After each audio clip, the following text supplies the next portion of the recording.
सदियों से, हजारों सालों से इंसान ने आसमान में उस लाल चमकते हुए निशान को देखा है, कभी डर से, कभी हैरानी से और कभी एक अनंत उम्मीद से। मार्स, हमारा नेबरिंग प्लेनेट, क्या ये सिर्फ एक बंजर सुनसान रेगिस्तान है या इसकी लाल मिट्टी के नीचे कुछ ऐसे राज दफन हैं जो हमारी सोच, हमारी समझ, हमारे प्रेजेंस पर ही सवाल खड़े कर दे। साइंस के शौकीनों को मेरा हेलो, मैं आपका होस्ट आपको वेलकम करता हूँ हमारे चैनल रहस्य टीवी स्पेस पर, वो जगह जहाँ हम यूनिवर्स की बड़ी से बड़ी मिस्ट्रीज को एक्सप्लोर करते हैं। आज की हमारी कहानी वो कहानी है एक जासूस की, एक ऐसा डिटेक्टिव जो अर्थ से करोड़ों किलोमीटर दूर एक एलियन प्लेनेट पर इंसानियत के सबसे बड़े सवालों में से एक का जवाब तलाश रहा है। मैं बात कर रहा हूँ नासा के बेमिसाल एक्सप्लोरर क्यूरियोसिटी रोवर की। तो क्या क्यूरियोसिटी को मार्स पर वो मिल गया जिसकी तलाश हम सबको है? क्या उस लाल ग्रह पर कभी जिंदगी की कोई किरण फूटी थी, या शायद धीरे से आंख मारते हुए अभी भी वहाँ कुछ छुपके से सांस ले रही हैं? क्यूरियोसिटी ने मार्स की धूल और पत्थरों से कुछ ऐसे सबूत कुरेदे जिन्होंने साइंटिस्ट की नींदें उड़ा रखी हैं और दुनिया भर में एक नई बहस को जन्म दिया है। क्या ये सबूत इतने पक्के हैं कि हम कह सकें मिल गया, मार्स पर जीवन था, या ये सिर्फ उम्मीद की किरण है जो हमें और गहराई में जाने को मजबूर कर रही है? चलिए आज के इस स्पेशल एपिसोड में हम पर्दा उठाएंगे क्यूरियोसिटी रोवर की उन सिग्निफिकेंट लाइफ एविडेंस डिस्कवरी से जिन्होंने मार्स के बारे में हमारी सोच को हमेशा के लिए बदल कर रख दिया।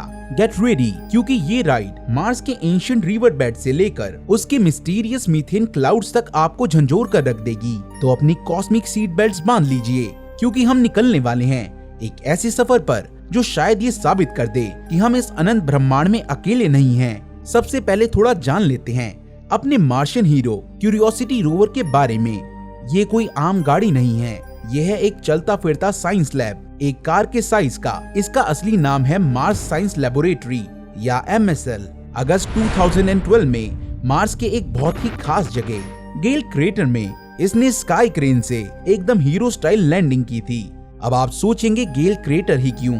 क्योंकि साइंटिस्ट का मानना है कि गेल क्रेटर में अरबों साल पहले एक विशाल झील हुआ करती थी और इसके ठीक बीच में है माउंट शार्क, एक 5 किलोमीटर ऊंचा पहाड़ जो मार्स के इतिहास की किताबों के पन्नों की तरह है। हर परत एक नया राज। अगर सिंपल शब्दों में कहूँ तो क्यूरियोसिटी का मिशन ये पता लगाना है कि क्या मार्स पर कभी ऐसे हालात थे जो माइक्रोबियल लाइफ यानी छोटे छोटे सूक्ष्म जीवों को सपोर्ट करते थे। और इस बड़े काम के लिए क्यूरियोसिटी में लगे हैं कुछ बेहतरीन हाईटेक टूल्स, जैसे इसके सुपर साइंटिस्ट आर्म्स और आंखें। चलिए कुछ खास इंस्ट्रूमेंट्स पर नजर डालते हैं। SAM, sample analysis at Mars, ये रोवर का दिल और दिमाग है। उसका अपना केमिकल लैब है। ये मिट्टी और पत्थरों के सैंपल्स को अपने अंदर लेता है, उन्हें गर्म करता है और उनसे निकलने वाली गैसेस को बड़े ध्यान से एनालाइज करता है। इसका काम है ऑर्गेनिक कंपाउंड्स और दूसरे केमिकल निशान ढूंढना। हम आगे सैम के कमाल के बारे में और भी डिटेल में बात करेंगे। ChemCam, chemistry and camera. अब ये है रोवर का लेजर वाला एक्शन। ये इंस्ट्रूमेंट पत्थरों पर दूर से ही एक पावरफुल लेजर फायर करता है। लेजर से पत्थर का छोटा सा हिस्सा वेपोराइज होता है और उस वेपर की रोशनी को एनालाइज करके चैम कैम पत्थरों का केमिकल कंपोजिशन बता देता है। ये वैसा ही है जैसे एक साइंटिस्ट के पास लेजर गन हो। MAHLI, Mars hand lens imager, ये है रोवर्स की सुपर शार्प आंख, एक हाई डेफिनेशन कैमरा जो पत्थरों और मिट्टी की इतनी क्लोजअप तस्वीर लेता है जैसे एक जियोलॉजिस्ट अपने हैंड लेंस से देख रहा हो। एक एक डिटेल, एक एक कण साफ साफ नजर आता है। तो ये है हमारा डिटेक्टिव जो पिछले 12 सालों से भी ज्यादा सालों से मार्स की लाल सतह पर घूम रहा है, चट्टान खोद रहा है, उन्हें टेस्ट कर रहा है और अपना सारा डाटा वापस हमारे पास पृथ्वी पर भेज रहा है। और जो डाटा इसने भेजा है वो काफी चौंकाने वाला है। अब हमारा सफर उस पॉइंट पर पहुंच चुका है। तो सबसे बड़ी और हाल ही की डिस्कवरी से शुरू करते हैं जिसने दुनिया भर के साइंटिस्ट को लिटरली अपनी कुर्सी से उछलने पर मजबूर कर दिया। मार्स पर ऑर्गेनिक मॉलिक्यूल्स का मिलना। अब आप कहेंगे ऑर्गेनिक मॉलिक्यूल्स, इसमें क्या बड़ी बात है? रुकिए, बड़ी बात है मेरे दोस्त, ये बहुत बड़ी बात है। ऑर्गेनिक मॉलिक्यूल्स कार्बन बेस होते हैं और यहाँ अर्थ पर लाइफ के लिए एक फंडामेंटल बिल्डिंग ब्लॉक्स का काम करते हैं। आपका DNA, आपके प्रोटीन्स, आपके शरीर का हर हिस्सा ये सब ऑर्गेनिक मॉलिक्यूल्स की ही देन है। क्यूरियोसिटी ने पहले भी मार्स पर छोटे छोटे ऑर्गेनिक मॉलिक्यूल्स जैसे थियोफीन्स, बेंजीन, टोल्यूइन और स्मॉल कार्बन चेन्स डिटेक्ट किए थे, लेकिन मार्च 2025 में नासा ने जो अनाउंस किया उससे मानो साइंटिफिक कम्युनिटी में एक बॉम्ब ही फूट गया।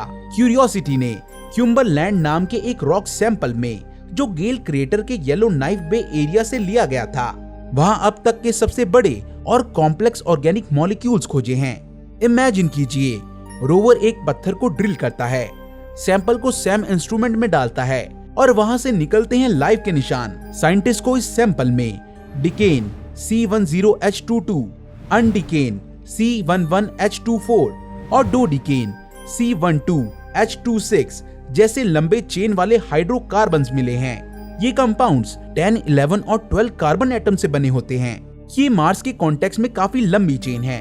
अब यहाँ एक बहुत इंपॉर्टेंट पॉइंट है जो समझना बहुत जरूरी है। ऑर्गेनिक मॉलिक्यूल्स का मिलना अपने आप में डायरेक्ट लाइफ का प्रूफ नहीं है। मैं रिपीट करता हूँ, डायरेक्ट प्रूफ नहीं है, क्योंकि कुछ नॉन बायोलॉजिकल प्रोसेस यानी एबायोटिक प्रोसेसेस से भी ऑर्गेनिक मॉलिक्यूल्स बन सकते हैं, जैसे मीटियोराइटिस के जरिए मार्स पर गिरना या फिर कुछ खास जियोलॉजिकल रिएक्शंस जिसमें पानी और पत्थर इंटरेक्ट करते हैं। तो फिर ये इतने सिग्निफिकेंट क्यों हैं? इसके दो मुख्य कारण हैं और ये दोनों ही बहुत एक्साइटिंग हैं। फर्स्ट इज प्रीबायोटिक केमिस्ट्री की गहराई। ये लंबी चेन वाले ऑर्गेनिक मॉलिक्यूल्स जो साइंटिस्ट के अनुसार फैटी एसिड के फ्रेगमेंट्स हो सकते हैं, ये सजेस्ट करते हैं कि मार्स पर प्रीबायोटिक केमिस्ट्री यानी लाइफ के ओरिजिन से होने वाले केमिकल रिएक्शंस शायद हमारी सोच से भी कई ज्यादा एडवांस थे।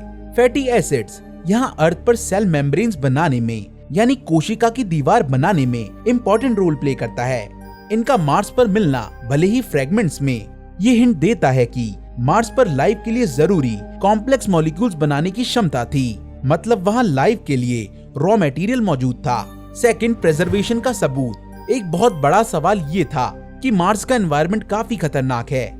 सरफेस पर इंटेंस सोलर और कॉस्मिक रेडिएशंस हैं, ऑक्सीडाइजिंग केमिकल्स हैं। तो क्या वहाँ ऑर्गेनिक मॉलिक्यूल्स लंबे समय तक सरवाइव कर सकते हैं? क्या वो नष्ट नहीं हो जाएंगे? इन कॉम्प्लेक्स मॉलिक्यूल्स का एक ऐसे मडस्टोन में मिलना जो लगभग 3.7 बिलियन साल पुराना है, ये दिखाता है कि हाँ, मार्स पर ऑर्गेनिक मॉलिक्यूल्स और अगर लाइफ थी तो उसके निशान, जिनको हम बायोसिग्नेचर्स कहते हैं, प्रिजर्व हो सकते हैं और वो सही कंडीशन में हो, जैसे कि इस मडस्टोन में, जो उन्हें रेडिएशन और दूसरे खतरों से बचा कर रखता है। क्यूम्बरलैंड सैंपल क्ले मिनरल से भरपूर है, जो पानी की मौजूदगी में बनता है और ऑर्गेनिक मैटर को प्रोटेक्ट करने में मदद करता है। साथ ही इसमें सल्फर भी है, जो ऑर्गेनिक मॉलिक्यूल्स को प्रिजर्व करने में एक सुपर हीरो की तरह काम करता है। नासा के साइंटिस्ट तो ये भी कह रहे हैं कि ये डिस्कवरी आने वाले मार्स सैंपल रिटर्न मिशन के लिए भी एक बहुत अच्छी खबर है। इमेजिन कीजिए, जब हम मार्स से सैंपल्स अर्थ पर लाकर उन्हें यहाँ की सुपर एडवांस लैब में एनालाइज कर पाएं, तो शायद हम उनके ओरिजिन के बारे में और अच्छे से पता लगा पाएंगे। साइंटिस्ट ने ये भी नोट किया कि नॉन बायोलॉजिकल प्रोसेसेस से आमतौर पर छोटे फैटी एसिड्स बनते हैं, जिनकी कार्बन चेन 12 एटम से कम होती है। यहाँ क्यूम्बरलैंड सैंपल में 11 से 13 कार्बन एटम्स की चेन वाले प्रिज्यूम फैटी एसिड का मिलना थोड़ा इंट्रिगिंग, थोड़ा और दिलचस्प हो जाता है। हालांकि ये अभी भी कंक्लूसिव प्रूफ नहीं है। सोचो, अरबों साल पहले जब मार्स पर नदियां बहती थी और झीलें बहती थी, तब वहाँ क्या कुछ नहीं होता होगा। वो मार्स आज के मार्स से कितना अलग होगा। ये ऑर्गेनिक मॉलिक्यूल्स उस अनोखे जीवन दौर की एक फीकी सी झलक हो सकते हैं। लेकिन क्यूरियोसिटी अभी खत्म नहीं हुई है। अब बात करते हैं एक और डिस्कवरी की, जो काफी कंट्रोवर्शियल रही है, लेकिन उतनी ही दिलचस्प। मार्स पर मीथेन गैस, मीथेन CH4, एक सिंपल सा ऑर्गेनिक मॉलिक्यूल, पर इसकी कहानी मार्स पर बिल्कुल सिंपल नहीं है। यहाँ हमारी पृथ्वी पर लगभग 90-95% एटमॉस्फेरिक मीथेन बायोलॉजिकल सोर्सेज से आती है। इसीलिए जब क्यूरियोसिटी ने मार्स के एटमॉस्फेयर में मीथेन को डिटेक्ट किया, तो एक्साइटमेंट का लेवल आसमान छूने लगा। क्या मार्स की जमीन के नीचे माइक्रोब्स मीथेन प्रोड्यूस कर रहे हैं? क्या ये वहाँ की जिंदगी की सांस है? क्यूरियोसिटी के सैम इंस्ट्रूमेंट, वही मिनी लैब जिसका हमने पहले जिक्र किया, उसने गेल क्रिएटर में मीथेन के लेवल में सरप्राइजिंगली ऑलमोस्ट शॉकिंग फ्लक्चुएशन यानी उतार चढ़ाव देखे। कभी मीथेन का लेवल एकदम से बढ़ जाता है, जैसे किसी ने गैस का गीजर चला दिया हो, और कभी एकदम से कम, जैसे सब कुछ शांत हो गया हो। ये वेरिएशन सीजनल भी दिखते हैं। मार्स के गर्म महीनों में मीथेन का लेवल ऊपर जाता है और ठंडे महीनों में नीचे। 2019 में क्यूरियोसिटी ने एक मीथेन स्पाइक रिकॉर्ड किया जो बैकग्राउंड लेवल से लगभग 21 पार्ट्स पर बिलियन बाय वॉल्यूम था। ये मार्स के लिए काफी सिग्निफिकेंट, काफी बड़ी मात्रा थी। लेकिन मार्स पर मीथेन के सोर्सेज क्या हो सकते हैं? यहाँ दो मेन पॉसिबिलिटीज हैं जिनको लेकर साइंटिस्ट के बीच काफी बहस चलती रहती है। First, biological origin. अगर मार्स पर जमीन के नीचे माइक्रोब्स मौजूद हैं, तो वो इस मीथेन के सोर्स हो सकते हैं। अर्थ पर ऐसे माइक्रोब्स बहुत ही एक्सट्रीम एनवायरनमेंट में भी जिंदा रहते हैं, जहाँ बहुत ज्यादा गर्मी हो या बहुत ज्यादा ठंड या बहुत ज्यादा प्रेशर, तो वो मार्स पर क्यों नहीं रह सकते? Second is geological origin. दूसरी तरफ मीथेन जियोलॉजिकल प्रोसेसेस से भी बन सकती है, बिना किसी लाइफ के। एक प्रोसेस है जिसे कहते हैं सरपेंटिनाइजेशन। इसमें जब पानी और कुछ खास तरह के पत्थरों जैसे ओलिविन जो मार्स पर पाया जाता है, इनके बीच रिएक्शन होता है तो मीथेन बन सकती है। मार्स पर ऐसी कंडीशन सब सरफेस में यानी जमीन के नीचे हो सकती है, या फिर ये भी हो सकता है कि मार्स की क्रस्ट में पहले से ही मीथेन गैस फंसी हुई हो और वो समय समय पर क्रैक्स या फीजर्स से रिलीज हो जाती हो। अब यहाँ कहानी में एक ट्विस्ट आता है।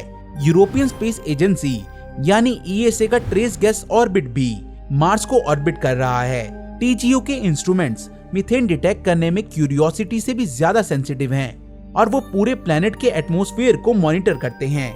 लेकिन TGO ने मार्स के ऊपरी एटमॉस्फेयर में इतनी मात्रा में मीथेन डिटेक्ट नहीं किया है जितना क्यूरियोसिटी ने सरफेस के पास गेल क्रेटर में कर रखा है। ये तो अजीब बात हुई। रोवर को मिल रहा है, ऑर्बिटर को नहीं। इससे भी बहुत ज्यादा साइंटिफिक पजल क्रिएट हो रहा है। कुछ थ्योरी शायद ये भी कहती हैं कि मीथेन शायद मार्स के सरफेस के बहुत करीब माइक्रोसीव से यानी बहुत छोटे छोटे लीकेजेस से निकल रही है और ऊपर एटमॉस्फेयर में पहुंचने से पहले ही मार्शियन सनलाइट और केमिकल रिएक्शन से ब्रेकडाउन हो जाती है और नष्ट हो जाती है। या फिर जैसे कि मई 2024 की एक नई स्टडी ने सजेस्ट किया, मीथेन मार्स की मिट्टी में नमक के पत्थरों के नीचे हो सकता है, स्पेशली परक्लोरेट्स नाम के सॉल्ट के नीचे।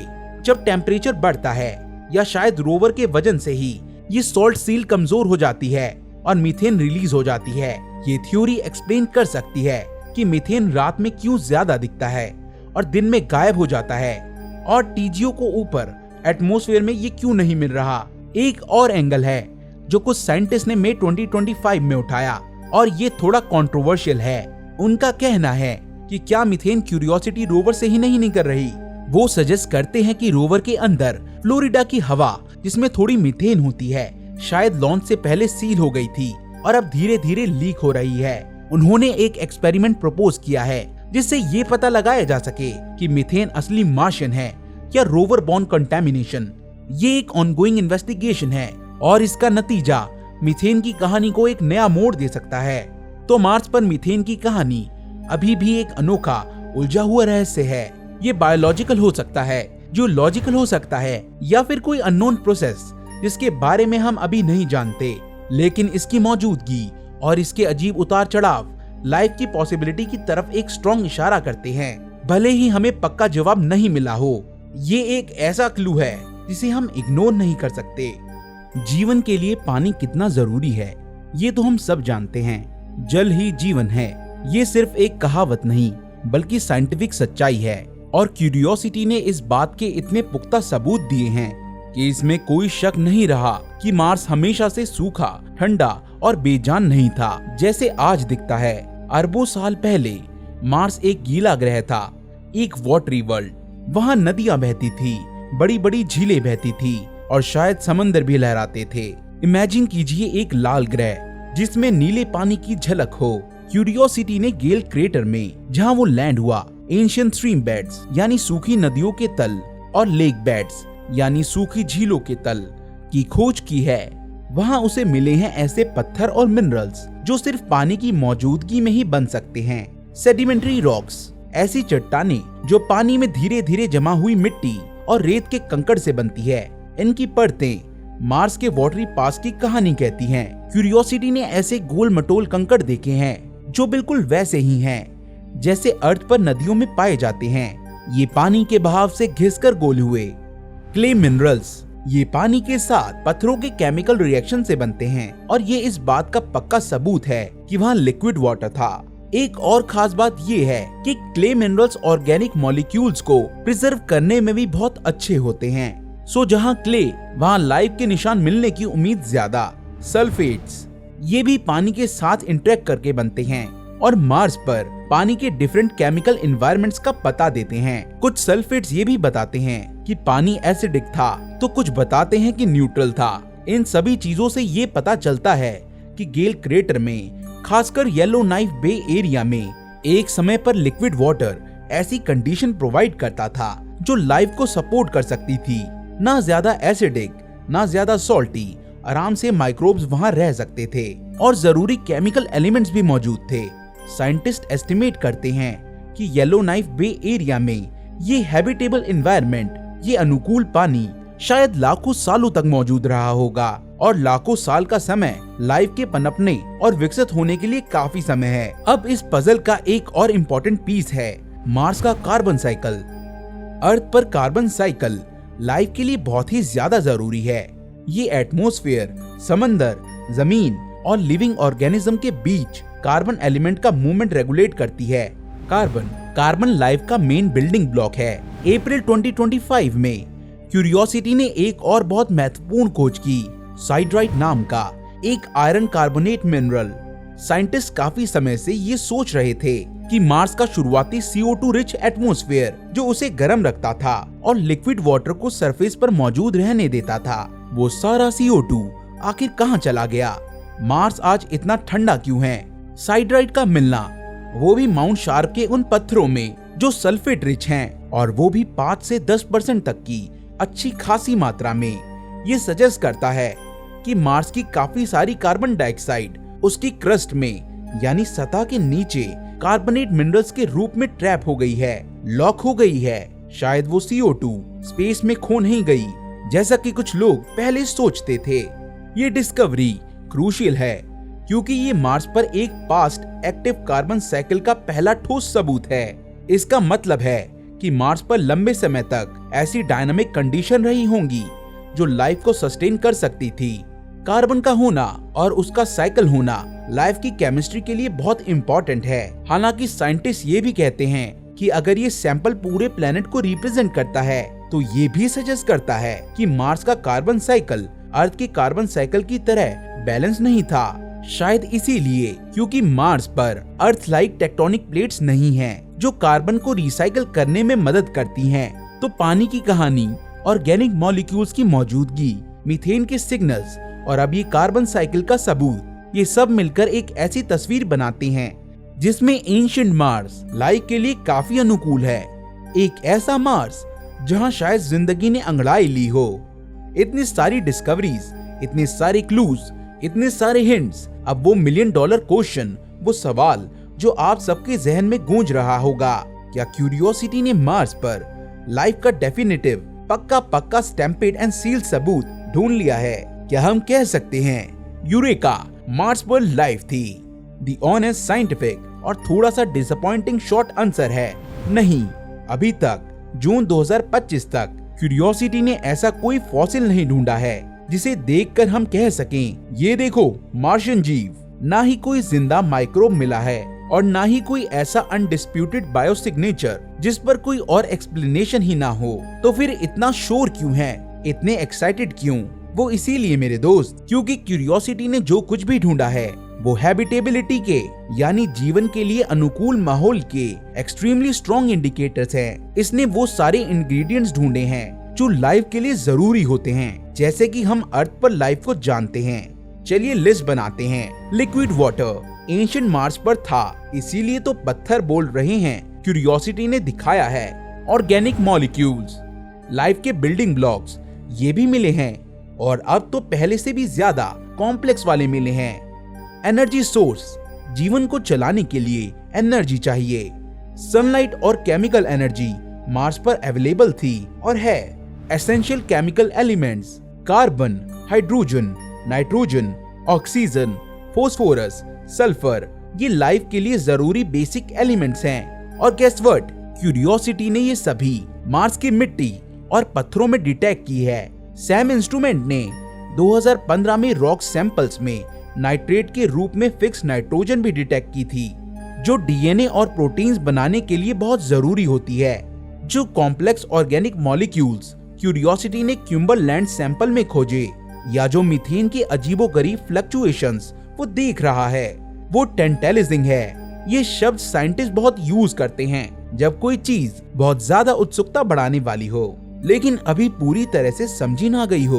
वो लाइफ की तरफ एक उंगली से इशारा कर सकते हैं, लेकिन उनके नॉन बायोलॉजिकल यानी एबायोटिक एक्सप्लेनेशंस भी अभी तक पॉसिबल हैं। साइंस में बहुत इंपॉर्टेंट रूल है, extra ordinary claims require extra ordinary evidence.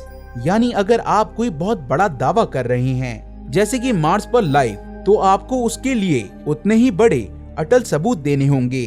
और मार्स पर लाइफ का क्लेम आसानी से हल्के फुल्के सबूतों पर नहीं किया जा सकता। हमें ये समझना होगा कि मार्स पर लाइफ ढूंढना एक बहुत ही चैलेंजिंग, बहुत ही मुश्किल काम है। कई सारी प्रॉब्लम्स और बाधाएं हैं, जैसे कि डिग्रेडेशन।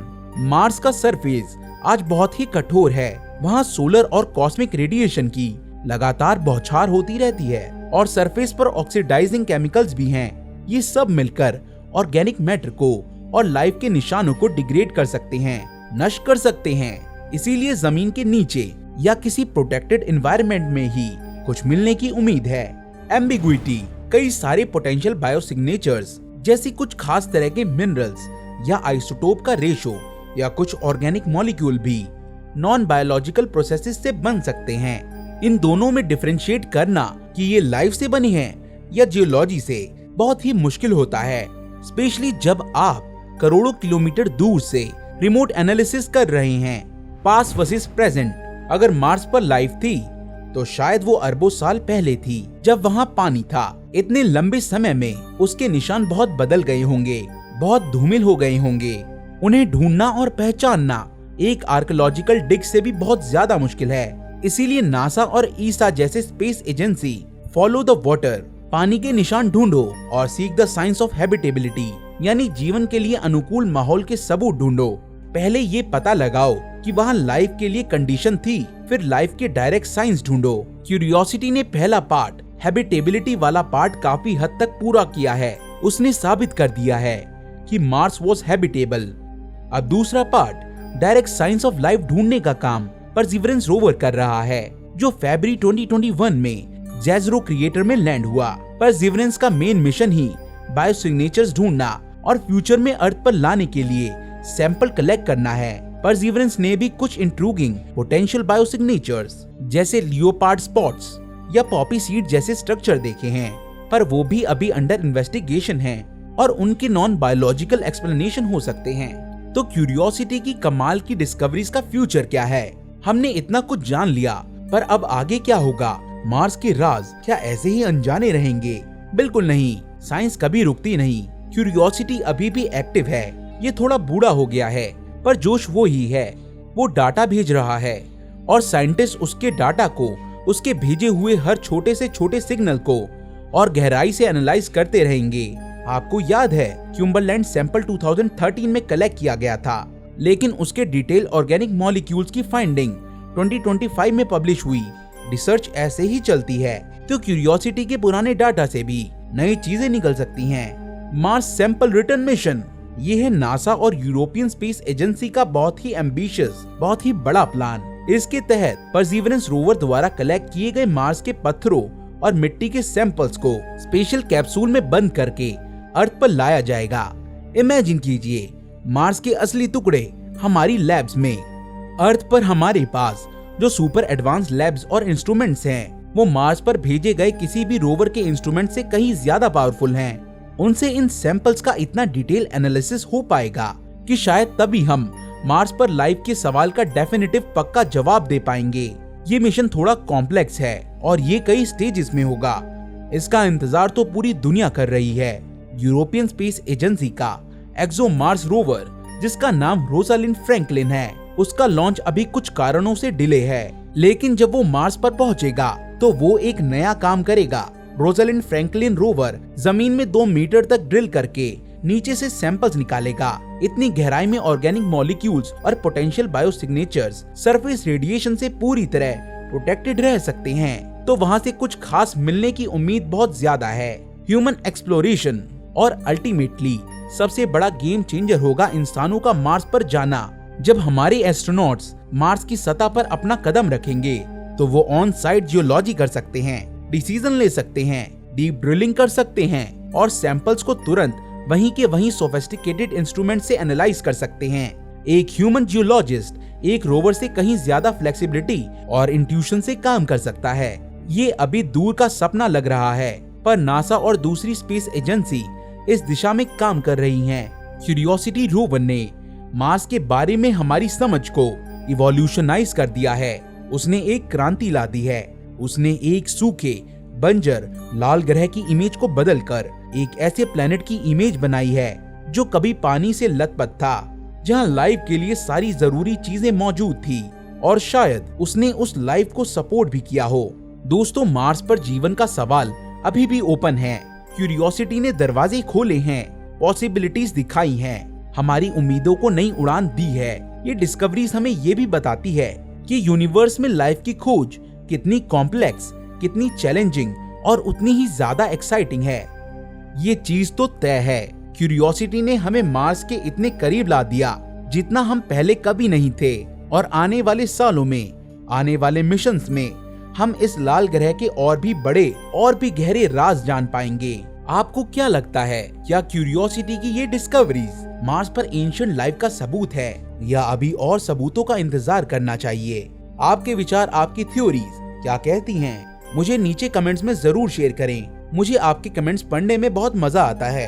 अगर आपको ये वीडियो पसंद आया, अगर आपको ये मार्स की कहानी रोमांचक लगी, तो प्लीज इस वीडियो को एक बड़ा सा लाइक दें। अपने दोस्तों के साथ, अपनी फैमिली के साथ शेयर करें, ताकि वो भी इस अमेजिंग जर्नी का हिस्सा बन सकें। और अगर आपने अभी तक हमारे चैनल को सब्सक्राइब नहीं किया तो जल्दी कर लीजिए, और हाँ, वो बेल आइकन भी दबाना ना भूलना, ताकि आप ऐसे ही रोमांचक साइंटिफिक सफर और ऐसे ही ज्ञानवर्धक बातें कभी मिस ना करें। अगली बार मिलेंगे एक और दिलचस्प टॉपिक के साथ, एक और मिस्ट्री को सुलझाने की कोशिश करेंगे।